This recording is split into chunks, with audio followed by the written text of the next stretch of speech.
Asia കപ്പിൽ ബോളർമാർക്ക് ആധിപത്യമുള്ള UAE മൈതാനങ്ങളിൽ Indian ബാറ്റർമാരുടെ അഴിഞ്ഞാട്ടമാണ് പാകിസ്ഥാനെതിരെയുള്ള മത്സരത്തിൽ കണ്ടത്. സ്പിന്നർമാർക്കും പേസർമാർക്കും ഒരേപോലെ ആധിപത്യമുള്ള പിച്ചുകളിൽ ടൂർണമെന്റിൽ 100-ലധികം ബാറ്റർമാർ കളത്തിലിറങ്ങിയപ്പോൾ 100 റൺസ് പിന്നിട്ടത് വിരളിലെണ്ണാവുന്നവർ മാത്രം. 150 പിന്നിട്ടത് അഭിഷേക് അടക്കം 3 താരങ്ങൾ മാത്രം.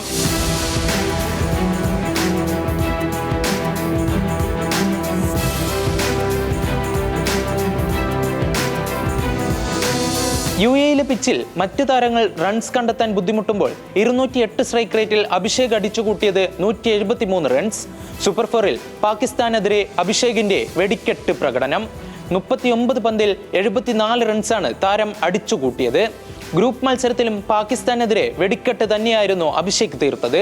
13 പന്തിൽ 31 റൺസാണ് അന്ന് അടിച്ചെടുത്തത്.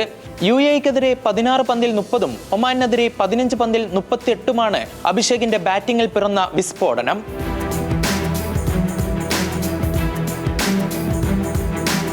ബാറ്റിംഗ് ശൈലിയിൽ അഭിഷേകിനെ പലരും യുവരാജ് സിംഗിനോട് താരതമ്യം ചെയ്യാറുണ്ടെങ്കിലും സൂക്ഷ്മമായി നിരീക്ഷിച്ചാൽ ഒരു വീരേന്ദ്ര സേവാഗ് എഫക്റ്റാണ് ഒളിഞ്ഞിരിക്കുന്നത്.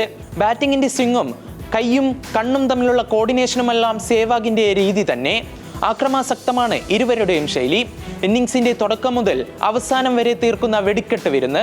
ഗ്രൗണ്ട് ഷോട്ടുകൾക്ക് മുതിരാതെ പന്തുകൾ ഗാലറിക്ക് മുകളിലൂടെ അടിക്കുന്നതാണ് അഭിഷേകിനും പ്രിയം.